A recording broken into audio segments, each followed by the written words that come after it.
Hey everybody, how you doing? Well, that's good. Welcome to PHLY Flyers. My name is Bill Matz. I'm your director of fun and games for the afternoon. Joining me today, it is Philadelphia's #1 hockey beat writer, Charlie O'Connor. William, welcome back. I feel like it has been forever, Charlie, since we have done this. I wasn't here for a week. I feel like the previous week you were out for a couple of days. I took a few days off. So it's been like 2 weeks since we've done this together, and it really feels like a long time. I spend as much time with you as I do anybody, so when it's like 8 working days in a row where we don't speak, it feels odd. But here we are back. And boy, for a few days, yeah. Then I take another vacation for a few days. Boy, is it August? Oh, it is extremely August. Yeah. I liked 32 Thoughts today dropped. Like, or maybe it came out yesterday, like midsummer check-in. Yeah, like, oh, okay, I'll take a break from the cottage. Here's a few things. And it's like, didn't we talk about this like 2 weeks ago? It's like, yeah, we're catching up on everything. Yep. And it is a catch-up day here for the PHLY Flyers show. Of course, I haven't been able to scold you in a few days. Hit the damn like button. It's been a week since I've told you to do it, and I need the results, damn it. So hit this freaking like button, and I got to remind everybody, we have our Diehard Q&A tonight. You can still go to allphly.com, pull the trigger if you haven't yet. Come on out to our studio tonight, 6 to 8 p.m., have a few drinks, have a little food, have some fun, talk to Charlie and I. We'll answer questions as we do every day. But it'll be in person. But it's live. Yeah, it's live. Anything can happen. If I have a wardrobe malfunction, there's nothing we can do to stop it. You know what, William?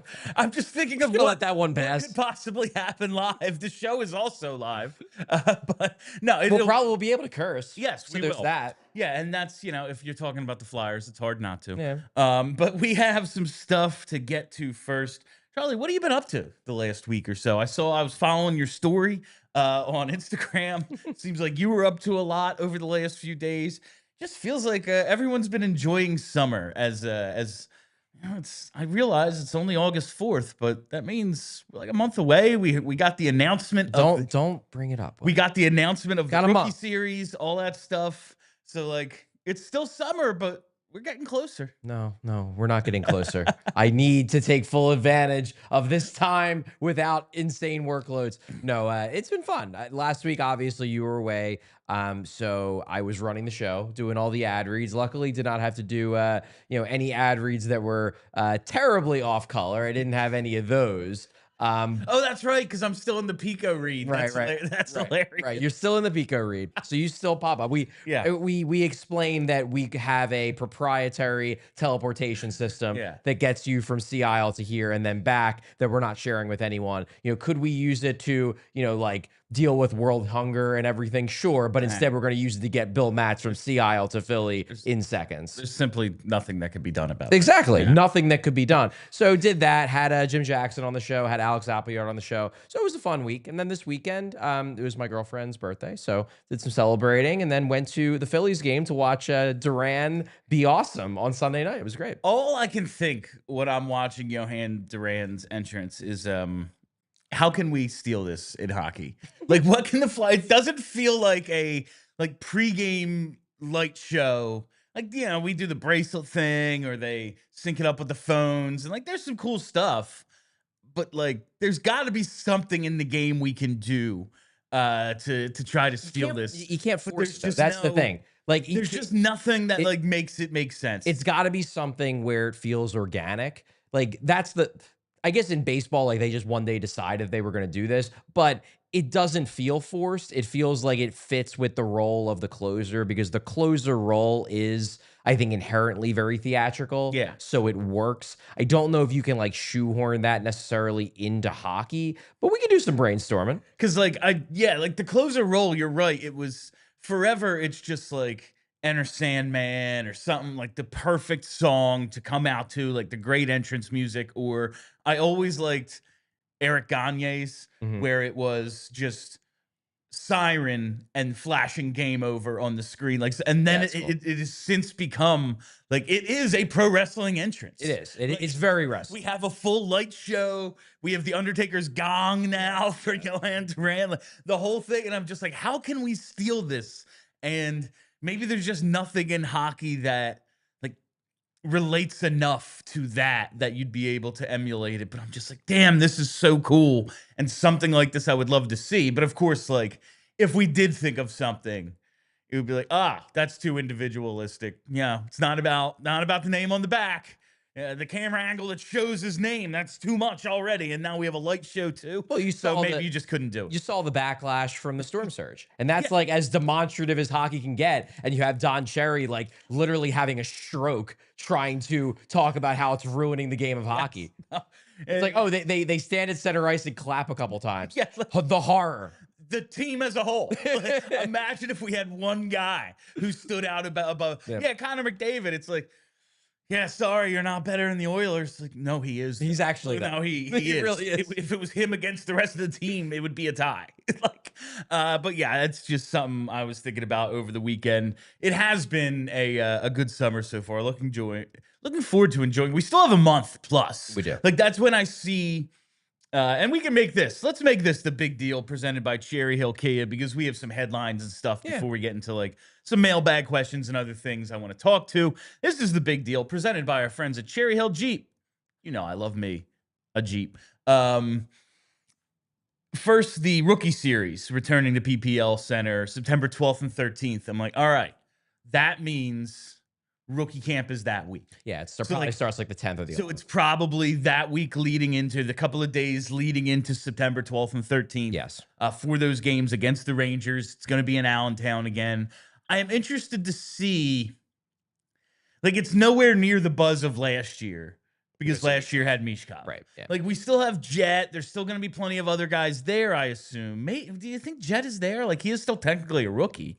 I would be shocked if Jett is not there. Okay. I imagine he will be there. They will want to get him as much, not only ice time, but also evaluation time. They want to see where he is. And yeah, he did play a couple games in the NHL. But he's still Calder eligible. He's very much still Calder eligible. I'd be blown away if he wasn't a rookie camp. He wasn't one of the headliners at rookie camp. Him and Alex Bump, basically. Yeah, and Bump, like, there's going to be guys that we're interested in, but there's none of that, like, oh, the next big flyer is there, you know? So I am interested. It would have been a bigger deal if Martone did not go to college. Yeah, if Martone wasn't taking that route, sure. Yeah. And it's that week. So it's not like it's, if it was this week, oh yeah, we can get Mart. But no, by the time this is in, then college is in full session. Yeah. So there won't be a Porter Martone. Yeah, and I confirmed after that announcement came about that Martone will not be a camp. They are not going to try any shenanigans, any workarounds. No, he's not going to be a camp. He is going to be fully focused on his college season.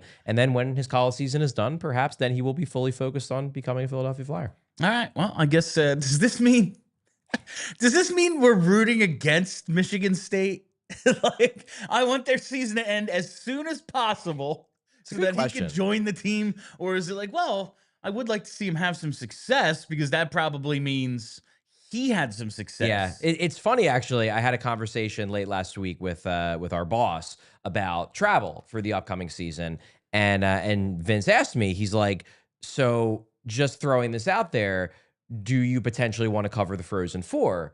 And my answer was, ooh, more work. My answer was probably, but let's see how it shakes out. Yeah. Because number one, it's possible that, because the big two teams this year for the Flyers are going to be Michigan State, obviously, where you've got Martone and Vansagi, but then BU. You have a lot of prospects on BU as well. And both those teams are expected to be contenders for the national title. So if there's a world where both those teams get to the Frozen Four, then absolutely.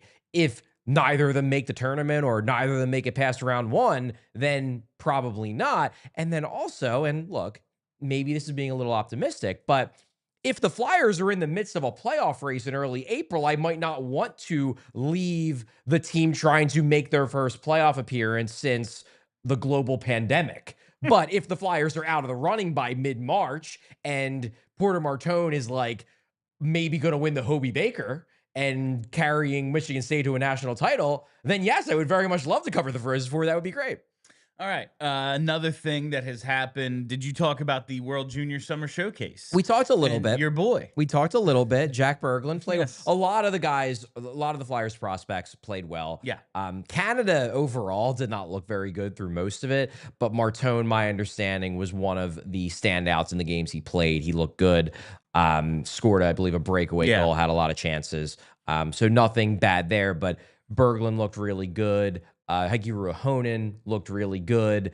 Van Sagi had moments. Like, there, pretty much everybody that went to that from the Flyers side was impressed. Even Westergaard, I heard, didn't look bad. And he's, very young for that Finland team because he was a young draft pick, even for this year. But I think overall the Flyers prospects played well. Berglund was, by all accounts, one of the big standouts, and he, might be one of their top guys, going into the World Juniors. He's essentially a lock to make the team, but he might not just be a lock. He might be, getting top 6 minutes. And it makes sense. I believe he's the captain of that team, and he'll be 20. He'll be 20 shortly after World Juniors. Oh, his birthday's not till April, so not shortly after. It's not like Cam York's situation where he turned 20. Right. But like, he'll be close to 20 at that point. I believe he's their captain, and he's a stand. And it's just good to see. It's good to see a guy who it's like, oh, there's varying degrees of optimism about his upside. Like, okay, at the level he's standing out right now. Yeah, that is good to see. We always say, and this isn't even the actual World Juniors tournament. It's the summer showcase. Right. You can't put too much stock into this one freaking holiday tournament. You can't. But it's something everyone watches, and leading into it, okay, cool. There's something to maybe look for this year, even without, I assume Porter Martone is there. He's on the team. He's definitely on the team. Yes. Unless he's hurt, he's on the team. Yeah, it's nice to always have some representation throughout, and not just, oh yeah, we got one guy on Canada, but it's Canada. Like, how do you? No, the Flyers will be very well represented because Martone's going to be on the team. Now, there was a possibility, obviously, if he made the NHL team, that he wasn't going to be on the team, but he's going to be in college. He'll go. Berglund will definitely make Team Sweden. Heikki Ruohonen will definitely make Team Finland. He made the team last year, and Finland is kind of going through a down period in terms of their their quality of hockey prospects at the moment. They're not really getting a lot of high draft picks right now, so he's certainly going to make that team.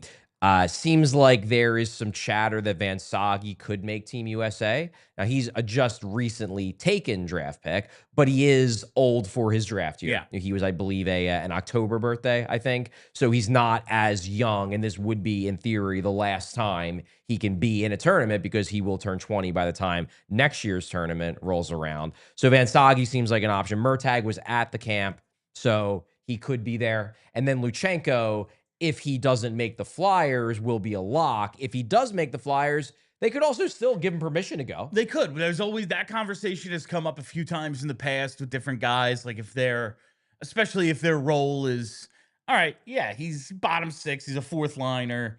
We can lose you for 2 weeks. Yeah. It's not the end of the world. Go represent your country because it's important to you. But like you said, if this is a team that it's looking like it might be doing something, then it may make no sense at all. One more thing. The Travi officially got their Olympic camp invites for Team Canada.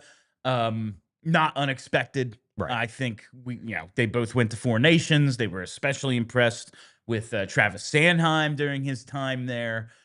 Just with Rick Tocchet being an assistant, that has to help their chances once, especially like the season starts and he gets acquainted. It can't hurt. But right now, it's like, I don't know, they don't really know each other. So it's not as if this is, oh yeah, he's been their coach for 3 years. Like, that's not the case right now. Yeah. But it's still, I thought it was worth mentioning that they did get officially their Olympic camp invites.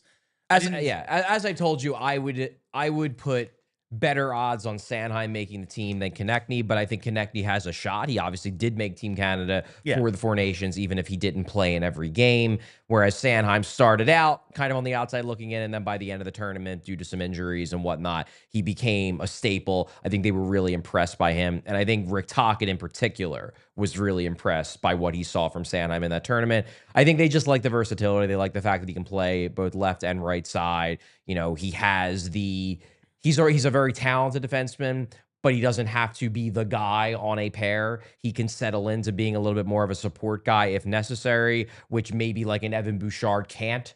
if you're putting Evan Bouchard on the team, they might think like, well, Evan Bouchard has to be the central part of his pairing because that's what he does. Him, yeah. Whereas with Sanheim, they can have him next to a guy who maybe takes a little bit more of the lead, and Sanheim is a little bit more of the support guy. I think they like that. Now Sanheim has to have a good year. Yeah. Obviously, if he struggles under Reardon and under Tocchet will have a bird's eye view of that struggling and might not advocate for him to be on the team. But I feel pretty good about Sanheim's chances. Konecny, he has to play very well this season. He's very much on the bubble. Yeah, and there's, we're going to have Bedard and Celebrini invited this time. That wasn't like, there's just so much forward depth. It's freaking Canada. It's their game. Yeah. It's very hard to make this team. But I do like at least Sanheim's chances. We'll see how that goes. But those are kind of the headlines that I didn't get to talk to about over the last week. I'm sure everyone else has heard these things about them, but we haven't chatted in a while, so I just wanted to get to a couple of things. Something else I saw this past week was the Kevin Kerr's fan poll results. Yeah, I missed this because I used to do this every year. Yeah. I think this is the first time Kevin's done it, but I used to do this every year when I was at the Athletic. So it was there was a little tinge of like, oh man, those were the days, huh? Those were the days. But I was happy to see the positive leaning results because I know what I see in my little bubble, and there's a whole bunch of things on there about people's confidence in what Michkov is going to be, whether or not Tortorella deserved to get fired. There was a bunch. Go read it over on the Athletic, but just the Briere stuff I wanted to get to because the grades so far, like you look at it, and he's got well over 80% gave him an A or a B. Yeah. That's pretty damn good. It's pretty good. And same thing here, over 74% gave him, in terms of confidence on a scale of 1 to 5, a 4 or a 5. Yeah. I am happy that people, at least within the Athletics readership, seem to be happy. Like, I do always think, oh yeah, giving a B or a 4 out of 5. Like, all right, I'm not all the way in. And it gives you like hedge your bets a little, but I'm optimistic. In all honesty, I think that's how you should feel. I don't think anybody should. And I say this is someone who thinks Danny's doing a overall pretty good job. I'm optimistic that this can work, but I don't think he's done enough that would have me be like, oh yeah, A+. Oh no, there's still so much of this that's like, I see the path for it to work, but we're not near the end of it. We don't know if it's going to work. Yeah, it could work. We're on the path. I see, like, okay, over there it is. But we still have to get there. There's still miles to go on this thing. But I think these grades are fair more than anything. I would say, yeah, B. Yeah, I think he can do it. He hasn't done it yet, but I like the way things are going right now. Yeah, I think it's worth, because this is absolutely something too that I had to take into account when I was running these polls for the Athletic as well. Like, it is a little bit of a reflection of who is doing the voting. Sure. And like, for example, when I would do these polls, if I ever asked a question that was asking about like what the importance of analytics is, my readership tended to be very pro analytics because they read me. It wasn't everybody. Obviously, there were some old school fans that subscribed maybe to read like Down Goes Brown and like, well, I'm a Flyers fan, I guess I'll read this guy who I kind of hate anyway. But for the most part, people who subscribed to the Athletic to vote in a Flyers poll liked my writing. So the sample was skewed towards people who were positively predisposed towards stats and towards analytics.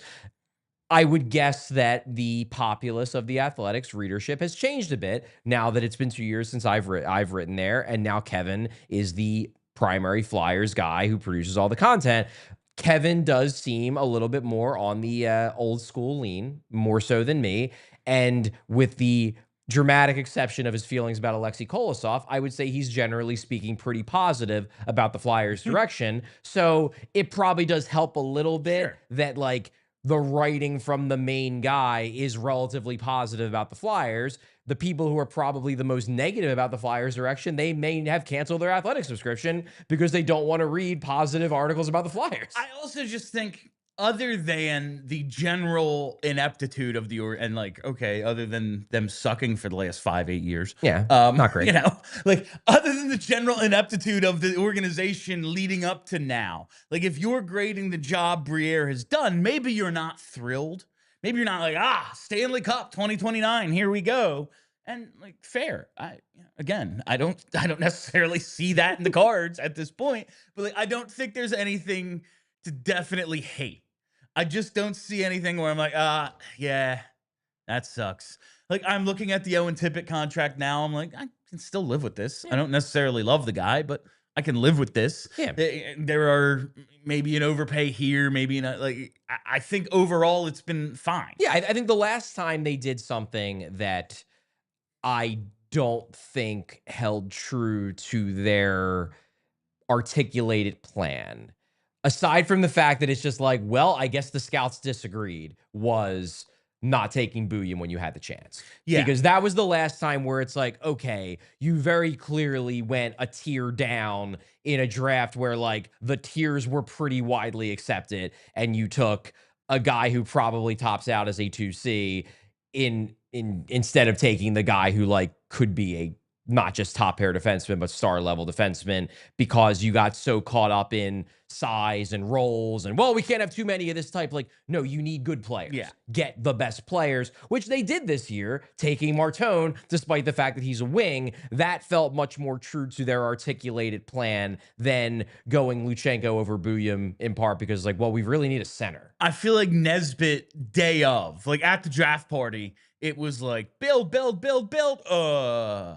Day of, people felt kind of the same way. Yeah. But since, there's been more of a like, oh, this was fine. He was strong in development camp. That helped turn the narrative a bit. And we'll see. I think people are willing, because Martone was the guy and Nesbitt was the second guy. Yes. You still have that one pick where everybody's like, yeah, that's an awesome pick. Great job. I guess we'll wait and see on Nesbitt because you gave me the big shiny. You gave me the thing I wanted. Yeah. So like maybe this other gift actually is something I needed, even though it's not what I asked for. Right. Something like that. Right. Maybe that's the thing. Like, okay, like you bought me the PlayStation 5. Yes. I'll accept the fact that you got me some clothes that like maybe in a year I'll be like, well, I'm glad I have that sweater. That's in style now. Yeah. It worked. It all worked out. All right. So those are the couple of things I wanted to touch on. Now we have some mailbag questions. We have some stuff from Charlie's Diehard mailbag I want to get into. But before we do any of that, I've got to do my first ad read in a week. Gotta lead it off with our friends from Ace Hardware Home Services, because at Ace Hardware Home Services, whenever they get ready for the next job, they remember what to bring.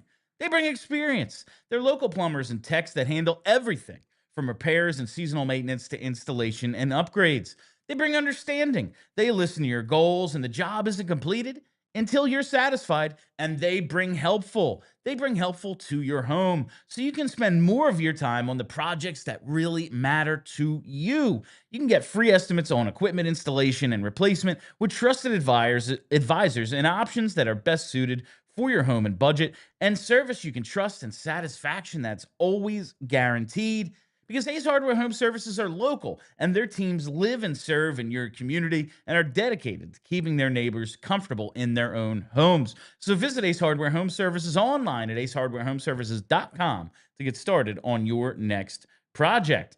While we're here, it's time to tell you about our friends at TrueMark Financial. That's right, because with summer well underway, that means, your kids, they're out and about, they're hanging with friends, and maybe even picking up a summer job. That makes it the perfect time to set them up with something that teaches real-world money experience and skills that'll take them into their adulthood and gives them a little freedom as well. It's the Greenlight debit card and money app. If you're a TrueMark Financial member, you can get a free Greenlight account for your kids or teens. It's a simple way for them to manage their own money, whether it's from a job, allowance, or just their birthday cash. They'll get their own debit card, can set savings goals, track their spending, and learn how to budget, all while you stay in the loop from your phone. You're still in control, but they get to learn how money really works in everyday life. So before the summer rush is over, this is a great way to help your kids build smart money habits that'll stick with them long after the season's over. Head to TrueMark.com/greenlight to get all the details and sign up today, and don't miss the chance to set your kids up for financial success. All right. That's right, William. Good job. You didn't miss a beat. That's I may have clicked one of the wrong reads there, but it's still the right one. It's still the right one. It's just like I had to ad-lib a little. But here we go. We have some mailbag questions, it being Mailbag Monday after all, Charlie. It is indeed. And I especially like these ones because they're left over from last week. Mm-hmm. So all of the all of the images have just 2 Charlie heads Right. rather than one of me. Serious bill erasure. Which I find hilarious, honestly. 2 Charlies is better than 1. All right, let's get to this first one. It's from a whole bunch of letters at whlii. I don't know. So Danny said he wasn't willing to pay a first for Trevor Zegras, then used 2 firsts to move up for Jack Nesbitt. Do they see a higher ceiling in Nesbitt than they do for Zegras? Seems like a stretch to me. Yeah, I think this is... It's an interesting question. It's an interesting question, but I think this is coming at it from too negative of a place. So number one, why... I don't know why we're positioning I don't know why we're positioning it as a negative that he wouldn't give up a first for Zegras, because like he got him for a second. Yes, he said he wouldn't have given up a first for Trevor Zegras. That's a good thing. That means he's a good negotiator. I don't know why that's like being reframed as he wouldn't give up a first for Trevor Zegras. Like, yeah, because it's not good to give up first if you don't have to. That's actually good.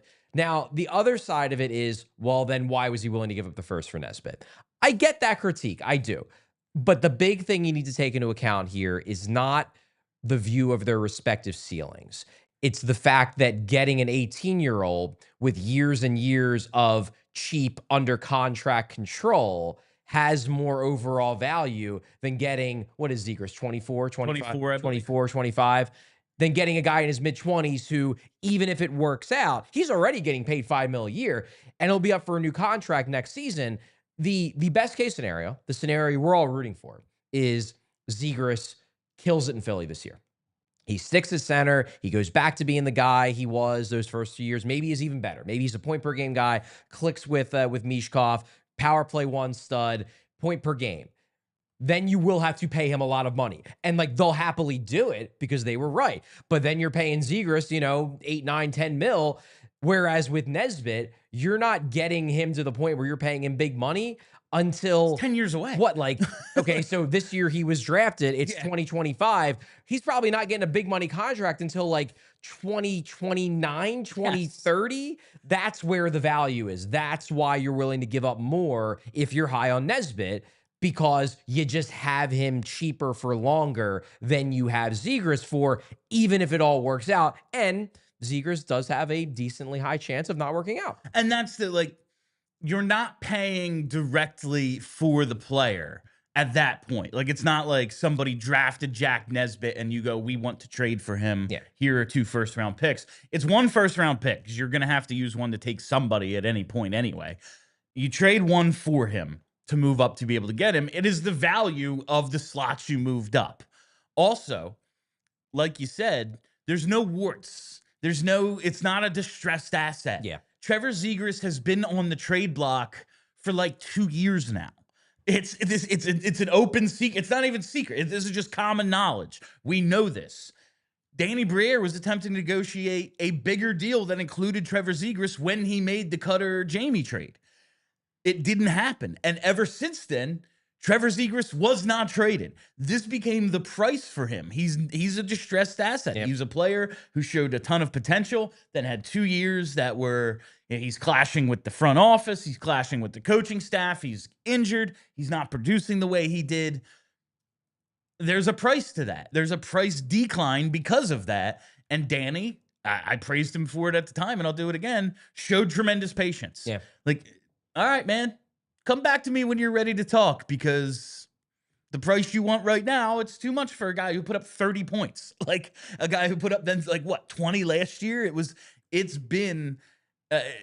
a risk. They're taking a risk. Whereas Nesbitt, you are paying to draft a guy at a slot, and to get there, you have to pay a price for it. Right. Exactly. And that's the big thing you need to account for, is just the fact that at the very least, they're going to get 3 years of Nesbitt cheap on an ELC. Now, they'll be hoping that all those years are spent in the NHL, but he may have to spend some time in the AHL. It's certainly possible. But you're going to get him cheap for a while, at least 3 years, if not more, depending upon how those 3 years play out. And you're paying for the added value of getting him essentially, theoretically, because obviously he has to pan out, but theoretically getting him for under market value for longer. Whereas with Zegras, there's a chance that, like, even in a best case scenario, you might only be getting him for significantly under market value for 1 year. 1 year. For this year, before you then have to pay him commensurate value with how good of a season he had under that $5 million contract where he played like a $8, $9, $10 million player.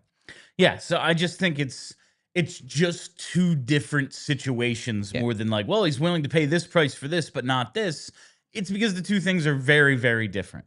All right, this one from Pimpinellia. It's about Bobby Brink. Love this name too.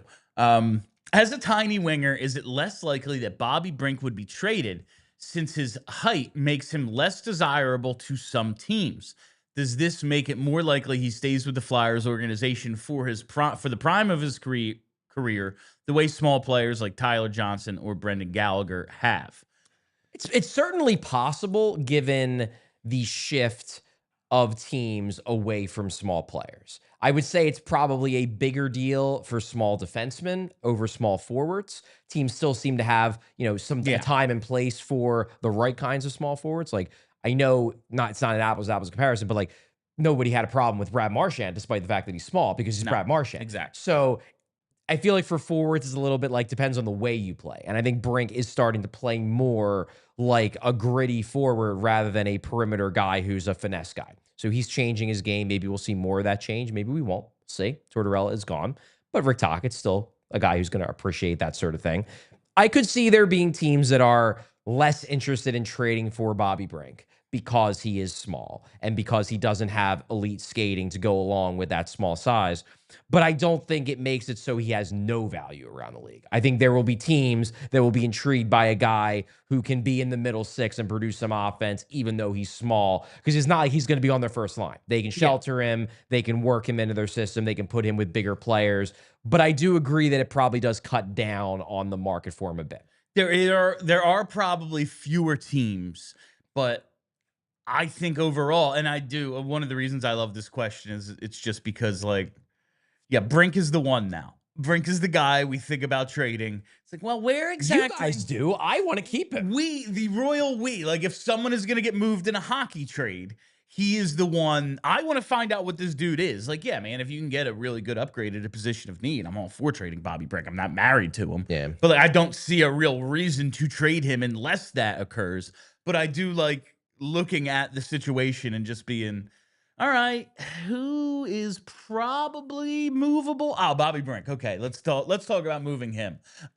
He's just the guy now that's going to be talked about as a trade piece. Yeah, well, people successfully got Morgan Frost and Joel Farabee moved. You got to talk about more people. Yeah, now it's Cam York and Bobby Brink. Yeah, obviously we got to trade these guys.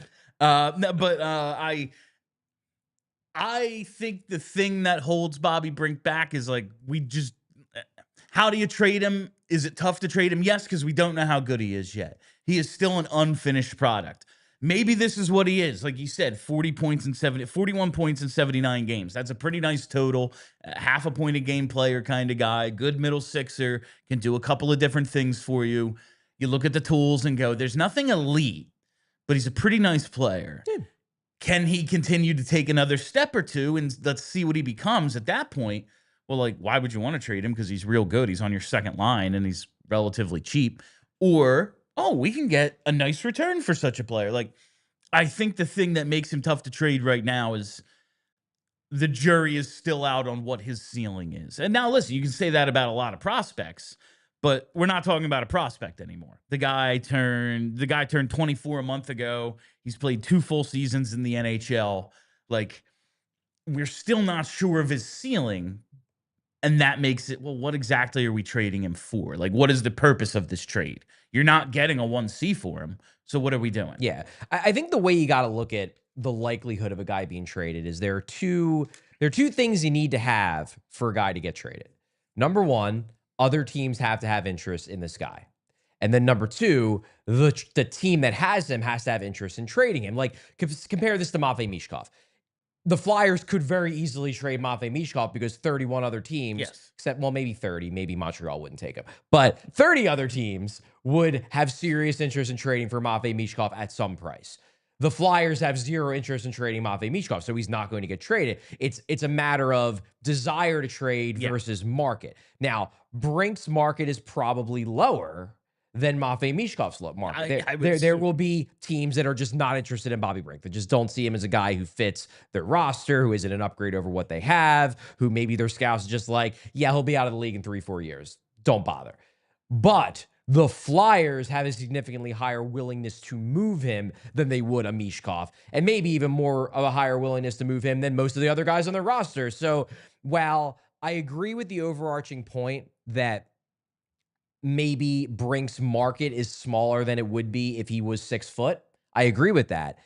The Flyers probably are still more willing to trade Brink than they are a lot of the other guys in their roster, which still keeps the possibility open that he could be moved in a hockey trade, because they're not going to blanch at a team asking for Bobby Brink when they're talking trade the way they would if a team's asking for Tyson Forrester. Brink is listed at 5'8", 169. And like, being the height he is, it's like, well, he's only going to get so much more, so much heavier. He's bigger than that now, I think he definitely weighs more than 169 pounds. Like, he's at least 10 pounds heavier than that, I would bet. Yeah. Just like watching him win battles and stuff, like, he's had to have put on some muscle. Yeah. I don't know what his weight is, but it's not 169 It's not 169. I would guess he's at least in the 180s, at least. I would think he'd have to be. I think so. Like, he's playing in the NHL pretty effectively. And I'm not saying Bobby Brink's a star or anything, but like, he's an above average NHL player. I don't think he could do that at 5'8", 169, considering he's not super fast. He doesn't have the best hands I've ever seen. He might be one of the best puck handlers on this team, but like, it's a low bar. He's not the lead puck handler, sure. There's Matvei Michkov and who else, like, in terms of guys who can really control the puck. Like, I don't know how he'd be able to do what he's doing if he was that size. Yeah, he would get killed. He'd still, like, he's 24. He's listed at 5'8". That's as tall as he's getting. This isn't, oh yeah, maybe he's got another growth spurt in him. Like, no, this is like a Jett Luchanko drafted at 17. Like, he's got a chance to grow another inch or two. Maybe he could be 6'1" by the end. Bobby Brink's 24. This is how tall he's 5'8". You know, he's 5'8", and that's what his list height is. Yeah. So maybe he's not. Yeah, I mean, I'm closer to 5'7" than 5'8", and we stand pretty much exactly. Like, he's 5'8", so I guess that does no matter what. Like, he could be 5'8", 200, and someone would just be like, yeah, he's 5'8". Yeah. But I gotta believe he's bigger and stronger than what he's listed at now. But still, teams will go, yeah, we just don't have room for a 40-point short guy. Exactly. Some teams. But I do believe there will be teams, especially if he's not the centerpiece of a deal. Yes. If he is the secondary piece where it's like, yeah, you know, we're trading away a top 6 forward to the Flyers. Let's get a cheap, useful top 6 forward back in the deal in addition to Oliver Bonk or in addition to Jett Luchanko, and he's the second piece in the deal. I could see that being a thing. I don't think there's a world where teams are going to be banging down the door to trade for Bobby Brink, though. It would surprise me. Yeah. Especially right now. Listen. Comes out and puts up 60 points this next season, that changes things. All right, this next one here, let's get this one in before the break. From Evin. We played the what if game for a few weeks here. This is what if the Flyers beat the Isles in 2020. So they would have played the Lightning in the conference final. So we can't say they haven't been to a conference final since 2010. Right. We can't say that. Okay. But do you think anything else is actually all that different? Because, like, the coach is still miserable. The bubble still exists. Like, this doesn't erase all the other weird stuff going on around. Yeah. I just think it's, okay, they won a Game 7, and then everything else kind of transpires the way it did. I'm kind of in the same boat because, number one, if they beat the Islanders, great. Like, they were the better team talent-wise in that series. They were not the better team execution-wise in that series. The Isles outplayed them for most of it. But I think the Flyers had more talent overall on that team than the Islanders did. I've never been high on that Islanders team. I hate them. But hate it so much. I don't see a world where they even come close to beating the Lightning in the next round. No, so they're still going out in round 3. They're not getting to the Stanley Cup final. That Lightning team was loaded, and they actually were firing on all cylinders in that playoff run, whereas the Flyers basically, once the round robin ended, were a shell of the team that they were from January to March before the pause. And I think part of it probably was the vibes were off. The vibes were off because of the bubble. The vibes were off because Vigneault had changed some strategic things. I believe Jake Voracek has spoken to that in other interviews, that he tweaked some things and it just didn't seem to work as well. The Flyers just, it seemed like during that Isle series, because like they won all their games in overtime, they were getting by because number one, they had a bunch of good players. Yes. And number two, they just were a team that played real hard. Even when they weren't playing well, they were playing hard. So they were just working for those bounces in overtime. But execution-wise, the Islanders were out-executing them basically from the jump in that series. So I don't see a team that was struggling in their execution, struggling in their ability to take full advantage of their talent, having any chance of beating the Lightning. But if they go and they lose the Lightning in round 3, they win 2 playoff rounds, okay. I don't think the offseason would have been much different because if you remember, Fletcher didn't do anything that offseason. Yeah. He looked at it as, okay, we're now turning the team over to the kids. We're not going to do anything big. The salary cap is stagnant, so we don't really have that much space. I think he would have done the exact same thing if they got to the conference final. It would have been, hey, we took a big step this year. Let's just ride it out and see if they can see if the growth can come internally. So I don't think they make a big move in that offseason because they win game 7. And I still think that next season's a disaster because they still don't go out and get a better backup goalie for Carter Hart. So when Carter Hart falls apart, they still only have Brian Elliott, who can't play every game because he's old. So that season still falls apart. The team still is, the seeds of discontent against AV have already been sown, regardless of whether they win game 7 or not. So that's still a problem in 2021. And then Fletcher probably still keeps, then there's even better chance he sticks with AV because AV, hey, he's the coach who got us to the Final Four. To a conference final. We got to keep the coach. And that was the big reason why the next season fell apart, because Fletcher picked the coach over the players, and then he ended up having to get rid of the coach anyway. Crazy how every time someone makes that decision, that's what happens. It's almost like coaches, you should never choose them because they get fired anyway. It's a fair theory, William. Just looking at this Lightning Islanders series, the Lightning win game 1 of that series 8-2. This is a team the Flyers couldn't get a shot off against. Yeah. And the Lightning get up 3-1 in the series. Isles grind out 2-1 double overtime game, and then the Lightning win game 6. Right. Like, the Flyers are getting swept in that series. Especially maybe they win a game. Maybe they get the gentleman's sweep. It might they be fall a gentleman's down 3-0. They get the win. They were not on their level. That's the Flyers, like, yeah, that's a great way to put it. They were the more talented team than the Islanders and played terribly. Yeah. They had to grind out overtime games every time. That second round was so bad. Yeah. And we probably should have seen it coming because that Montreal team was not good. Yeah. And it was way too close. Yeah, that was like an even series that, again, the Flyers won because they just had more talented players. And, like, Hayes was just in those playoffs, right? TK wasn't good. Giroux wasn't good. TK didn't score at all. Yeah, Giroux struggled point-wise. Like, how are they going to beat the Lightning? I just named their 3 best players. Yeah. Yeah, TK was a disaster in that playoffs. He was a major disappointment. Hart was, like, the best guy. Yeah. Yeah. So, they get to the conference final, but I see nothing else actually changing. I agree with that. There's so many things around the team and just globally, there's so many things that would not have changed. It's just, they won 1 more game in a second round. It would have been nice to cover a little bit more hockey, but I don't see any major differences in that world versus this one. All right. Before we wrap up before we wrap up today's show, let's take our second commercial break. Whether your favorite team wins or not, there's always another way to win on the BetParx online casino app. That's right. You got to check out our brand new casino games like Huff and More Puff and Fire Blaze Sky Queen, a BetParx exclusive. It's the only app I use to play all my favorite casino games right in the palm of my hand. You can play blackjack, roulette, craps, poker, baccarat, and hot online slots like Cash Eruption, 88 Fortunes, and Cleopatra. You can play slots based on your favorite streaming shows like The Walking Dead, Squid Game, Breaking Bad, Peaky Blinders, so much more. All those classic casino games right on the palm of your hand, whether you're at home or on the go. And new users, this is an offer too good to pass up. You can get up to $1,000 casino bonus back if you're down in the first 24 hours.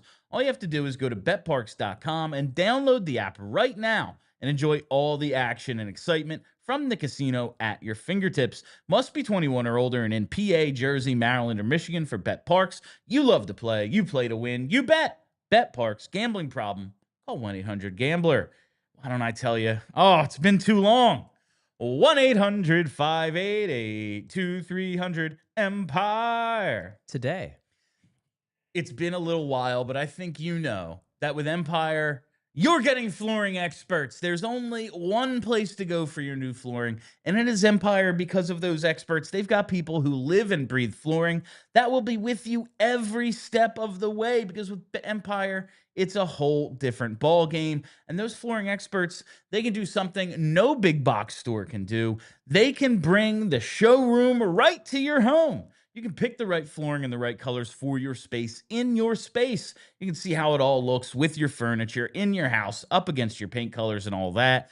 And they'll take the precise measurements for you and have all your questions answered, so there are never any surprises. No one likes surprises. That's why Empire boasts clear, upfront, and all-inclusive pricing. Plus, you can schedule installation as soon as the next day because you want your house looking good right now. So schedule a free in-home estimate today, because some things, they're just better at home. And PHLY listeners, listen up, because you can receive a $350 discount when using promo code PHLY. You heard that right, $350 off with discount code PHLY. Restrictions apply. Visit empiretoday.com/PHLY for full details. All right, I kind of wanted to see what you thought about this one, because I reference it so much that I want to see if you actually think this is what they're doing. It's a question from Abid.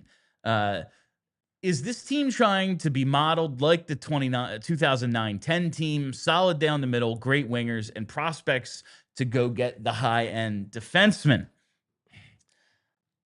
I think there's a little bit more, like, you had guys who were on the cusp or just entering the NHL, like, because it starts really, it's like the 07 to 2011 model. Right. It's not just this one season. Well, the one season, okay, this offseason, it's Lupul and Spiza and all that. We're going to go get Pronger. Now the thing's complete. But, like, you had Carter and Richards already here. Giroux's a rookie. JVR comes in. Like, you have all these things that come together over these few years that you have those young pieces in place, but they did trade and make a ton of trades and give up assets for a lot of other things. I think it's similar. I think they're doing something similar with a little bit more of an emphasis on homegrown talent, but they have told us they are going to go spend at some point. Yeah, I don't totally disagree with the concept, but I don't think it's as apples to apples as it's being presented. Like, in that question, it just throws in there built around great wingers.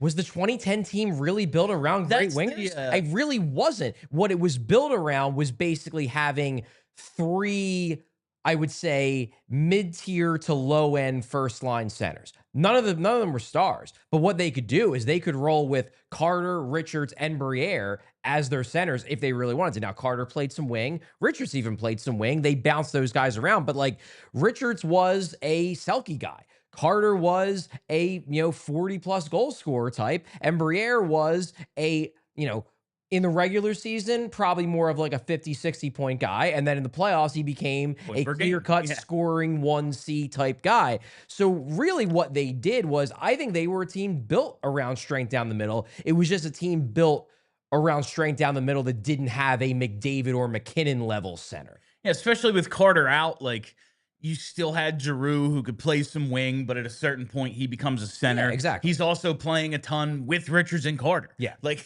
there's a lot of just mixing and matching going on. But, like, the wingers, other than Simon Gagne, who is not with the team in the playoffs in 08, and then joins them after he misses the start of the Boston series, and then he's with them through the Cup final. Like, okay, you have Gagne, but, like, did we know Hartnell was great at that time? Like, he's not the 37-goal guy that he becomes with Giroux years later. And was he ever great with a capital G? Like, no, he's not a superstar. Like, I really like Scott Hartnell. Yeah. I'm hoping for much more from Porter Martone than just Scott Hartnell as a ceiling. There was no way to know when you got Ville Leno he was going to do what he did. Yeah. Like, that was luck. Pure freaking luck. Good scouting, but you had no idea what he was going to be. Like, JVR is, a rookie at that point? Yeah. I wouldn't call him great. No, definitely. I think it was just really like you had 3 second lines. That's really what it was. Is you had at least 2.5 second lines. Yeah, I would say that if you're looking for, but the defensive depth is what made that team. If you're looking for a comparable, it would be that team, less so that they did it with okay centers and great wingers. It's more that team just did it with exceptional forward depth. Yes. The forward depth was fantastic. They had impact guys on every single line. They had a future, should have been MVP in Claude Giroux, like playing on line 3. Yeah. You had James Van Riemsdyk, who's going to, if he hasn't already, he probably has, like 1,000 NHL games, like as a third liner. I think he broke 1,000. I think he broke 1,000. Ville Lano came out of nowhere and was real good for a few years. Simone Gagne was maybe the defining player of that entire decade for the Flyers organization, a team that was consistently battling in the playoffs and even for Stanley Cups. Like, that was how they did it. They did it with depth. They did it without a McDavid, without a McKinnon, but they did it with depth up front, and that was really, really good depth where you're like, oh man, this team can just come at you in waves. I do think that is part of their plan. I think it's crazy that, like, you talk about that forward depth they have. It was so good. Like, you can talk about Joffrey Lupul and, like, what he really was, but you know what he did a lot? Scored a ton of goals. Yeah, like, whenever he was healthy in his career, he scored a ton of goals. He's a good player. And RJ Umberger isn't there by the time they get to the, like, that's like 50 goals out of your lineup. And it was still, we have like the best forward depth in the league. Yeah, like whatever. Yeah, like it was totally fine. It's crazy how good that team was in terms of that forward depth. And it's not as if the defense was any, like, your top 4 defensemen were excellent. It was just like, we don't have a third pair. There's no third pair. So I do think there are some things they're taking away from it, namely, like, okay, if we're not going to have McDavid, we have to just have fantastic forward depth. The defense, though, it's obviously missing guys on the level of Pronger and Timonen. Yeah. That said, they've told us they're going to spend money and they're going to try to make big moves. That could be, I think it might be more doable to get defensemen of that level than it would be to go out and get a McDavid or a McKinnon level center. All right, I definitely want to do this Jett Luchanko question from Andrew Harrison. How many super chats do we have? Oh, just 2? Okay. From Andrew Harrison about Jett Luchanko. How is it that you can say Jett is making the team and there's no point in him going back to Guelph? He's not ready. The NHL isn't a developmental league, and I'd really like an answer as to why going back to the OHL, dominating, playing a bigger role at World Juniors isn't best for him. Yeah, I guess I just disagree with the adversarial nature of this mailbag question. I don't necessarily think that he is definitely making the team. I don't necessarily think there's no point in him going back to Guelph. I just think that this is a guy who was good enough in camp last year to convince a coach that he deserved to be in the NHL and held his own, and is presumably better this year than he was last year. And I think he has a decent enough chance of making the team, especially a team that really isn't that great down the middle. Would he hurt going back to Guelph? I don't think it's going to kill him, but it is a bad team and he's not going to have a lot of help around him. And I don't necessarily think it's a bad thing if he comes up and plays third line minutes on the NHL club. This idea, people like to say it, and at a certain extent, it's true. No, like, you don't need 18-year-olds who can't physically hold their own in the NHL. But to say the NHL isn't a developmental league is kind of BS. Like, so everyone who shows up is as good as they're ever going to be. Yeah, it's true. Like, to me, that's ridiculous to say. Like, Connor McDavid, the day he stepped on the ice, guess what? He's better now than he was then. Every single player is better a few years into their career than they were the day they stepped into the NHL. Yeah, sure. Wayne Gretzky is better when he retired than the day he stepped onto the ice. Like, that's just true. You learn to play in the NHL and you develop along the way. Like, I think going back to a league where you basically just had the exact same numbers you had before for a team that isn't very good, and like, okay, he can dominate the OHL. What if that's not the type of player he's going to be? Like, what if he's not going to be the offensive driving force of this team? Then we have a Scott Lawton situation. Well, you got to go learn to play a different way because that's not who you are at this level. Like, maybe I'm wrong. Maybe he is a 1C in the making, and Danny Briere sees this thing in him, and we were all wrong on draft day, and the man's a genius. It's a possibility. Not ruling it out. I see a player who's going to be a really, really good middle six, like, utility player for this team. And I'm not like, when we say utility player, it's like Scott Law. I think he's going to be better than Lawton. It's just like, he's not going to be the offensive driver. We're going to give him tough minutes. We're going to have him maybe in matchups. We're going to be trying to utilize his speed on the penalty kill. These are all things he can learn now and apply to his game for the rest of his career. I don't see how it's bad to have a guy learning on the job, because everyone's learning. Like, you are constantly learning in the NHL. This is a league that everyone is adapting to a new style of play at all times because the league changes. You look at right out of the lockout. Oh, man. Yeah, the Flyers have all these stars, and they're a big team, but these little Sabres, man, they're just running around skating circles around us. 20 years later, oh, man, Florida would just kick the crap out of that Buffalo team. They're not even in the playoffs because they're all dead after the first round. Like, the game changes, and you have to learn to move along with it. I hate, oh, it's not a developmental league. Like, yes, it is. It's the end. It's the final stage. But there is an amount of development that can happen in the NHL, and that's where he needs to be. Yeah, I think my issue with the question is just that, like, you can't, and this is honestly one of my issues with Twitter overall. You can't just, because, like, bring up the question, and I'll speak to exactly my issue with the question.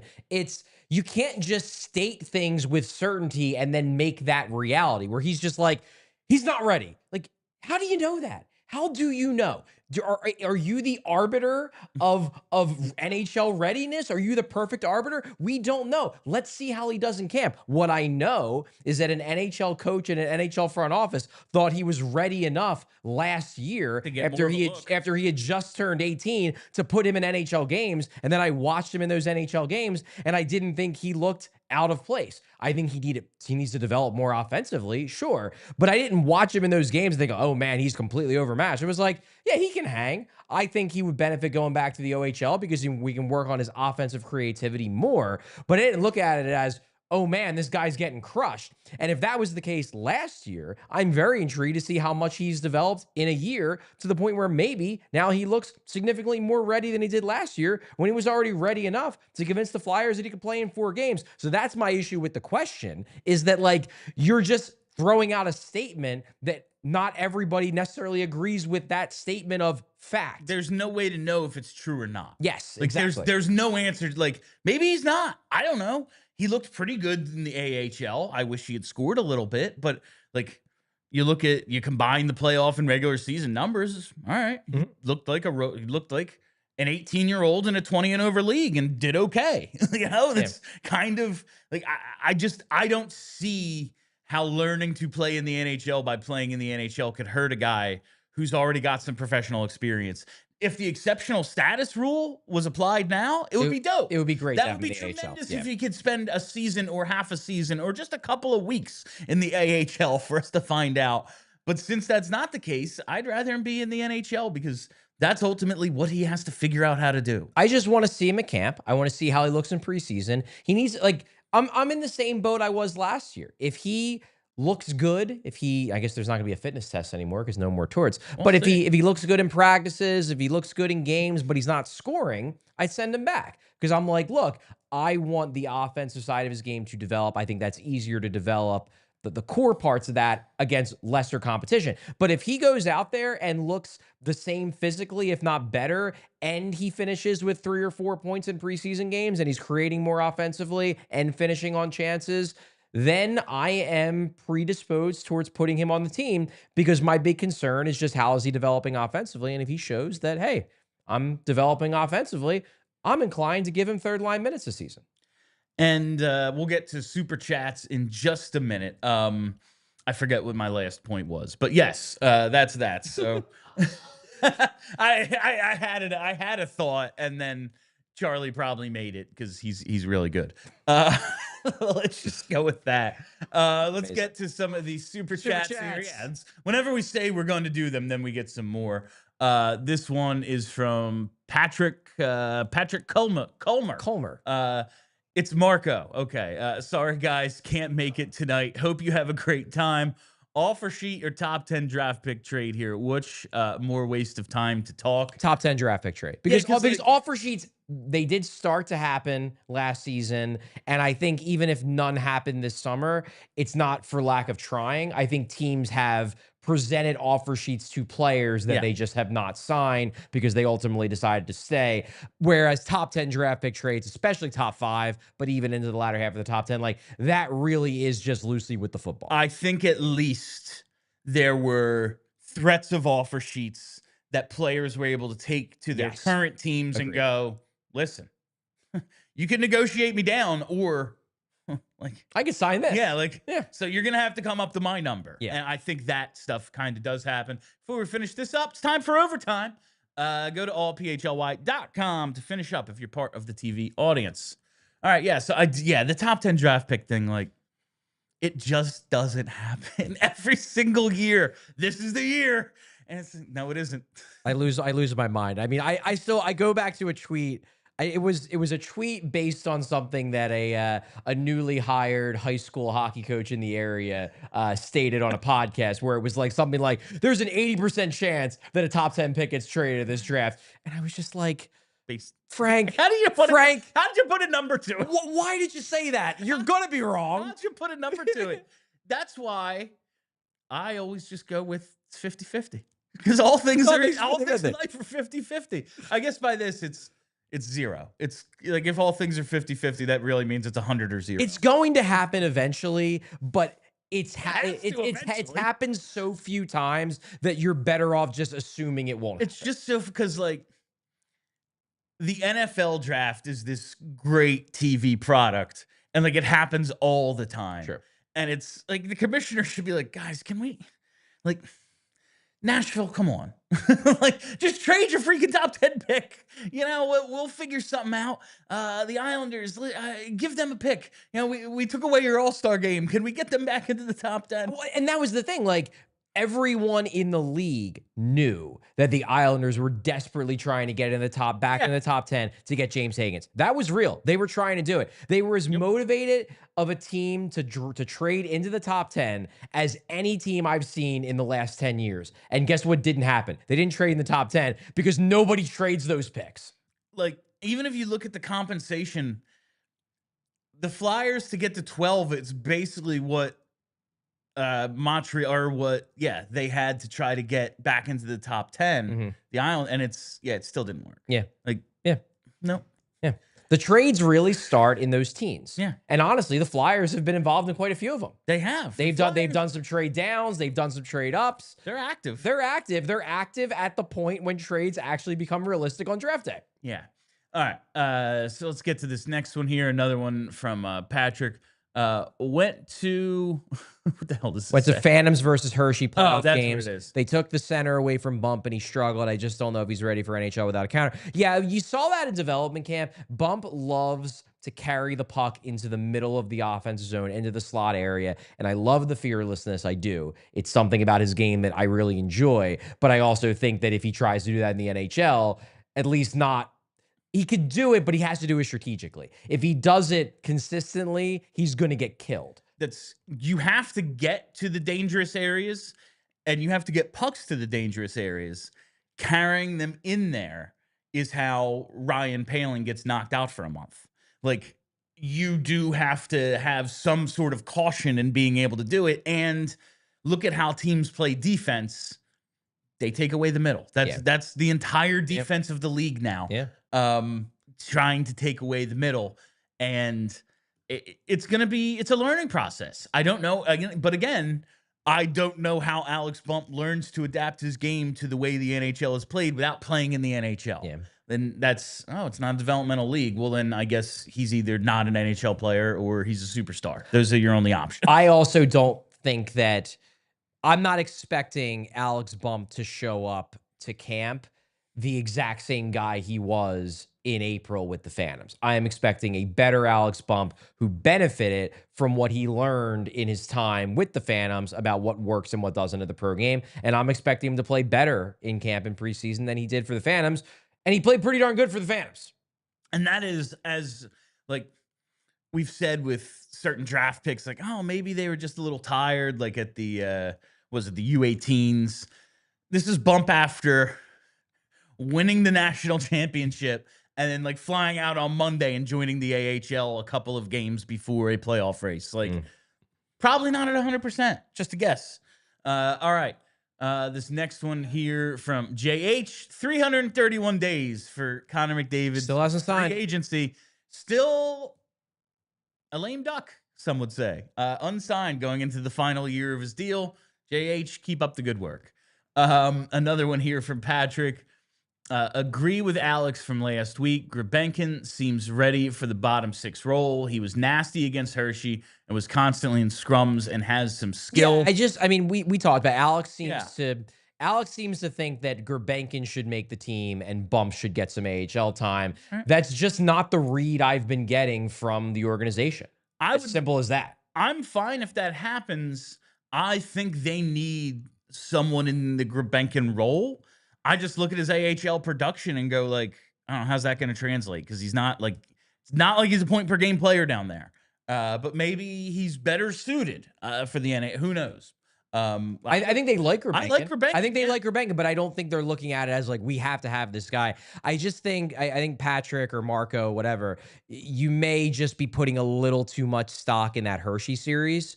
Like, it was a small sample size. I don't necessarily think we should be taking, like huge takeaways out of that series about like, well, this guy's ready because he looked good against Hershey, and this guy isn't ready because he didn't look good against Hershey. That's not going to be what they're judging this on. They're going to be judging this on the entirety of camp, on rookie camp, on preseason games, and on everything they saw from Bump and Grebenkin, for that matter, the entirety of last season. And I think Bump, based on all of that, especially last season, is going to be higher in their estimation than Grebenkin. I believe he very much is. And like, let us not forget what that series was. The Ian LePerriere Phantoms against the, three-time defending champions or whatever the hell hurt. Like, I think it's two totally different situations there. I'm not saying you can't take anything away from that series. Sure. I kind of getting the sense that like that Hershey series is your entire view of who's ready and who's not, and I just would say take a step back and be like, that's not the entire thing here. All right, next one here from Matt C. Would Mason McTavish be a good fit for us? If so, any thoughts on the cost? I would love Mason McTavish. I don't know if the Flyers have. They have the ammo, but like, are they going to spend it all on a guy who might not be a 1C? They have a lot of, maybes. And I think he's another, maybe. He's already proven to be a certain level of productivity he's a good player and skill. But I don't know if he's all the way there for the price that they would have to pay. Like, I think it's at least one first, hopefully the Toronto one. I think it's Brink. I think it's Bonk. Like, something along those lines. I am of the opinion with McTavish that you have one spot set aside for the reclamation project type center in Zegras. I don't really see the point of getting another one right now. Like, let's see what you got the shiny new toy in Zegras. You don't need to then go out and immediately get another shiny new toy in McTavish, especially because McTavish is the reason why Anaheim was willing to trade Zegras. That's the other. Like, you're like, okay, like, let's go and get the guy who basically pushed Zegras out of a prime spot at center in McTavish. And then what does that do to Zegras? Like, the McTavish talk, well, I get why he's exciting because he's a name. Like, we're just replicating the problem that got Zegras out of Anaheim in the first place. Like, why not see what they have in Zegras first? And then if Zegras flops or if Zegras is a wing, then maybe reevaluate the Mason McTavish thing. Also, like, is it really a good idea to try to recreate the Anaheim Ducks? Like, they're not good. In fact, they're really bad. Yeah. And I don't think getting every Anaheim Duck is the path to building a cup contender, because if it was, the Ducks would be cup contenders. Yeah, I was just thinking the same thing. And also, like, I think, listen, I've been away for a week, but I feel like every time I've checked in, there's been like something, not just Flyers, but like something about Mason McTavish. Because he's the name that's out there. And everybody wants the name that's out there. A lot of it is we need something to talk about. We're bored. And so it's Mason McTavish. Right. Hey, everyone knows this guy. Yep. We all like the way he plays. Yeah, it's like, oh, the perfect, everyone needs this guy sort of player. Okay, he's going to be the topic for 2 weeks. And I don't know why Anaheim would want to trade him after moving out Zegras. This doesn't make a lot of sense to me either. I don't know. All right, let's see. Another one here from our pal, Marco.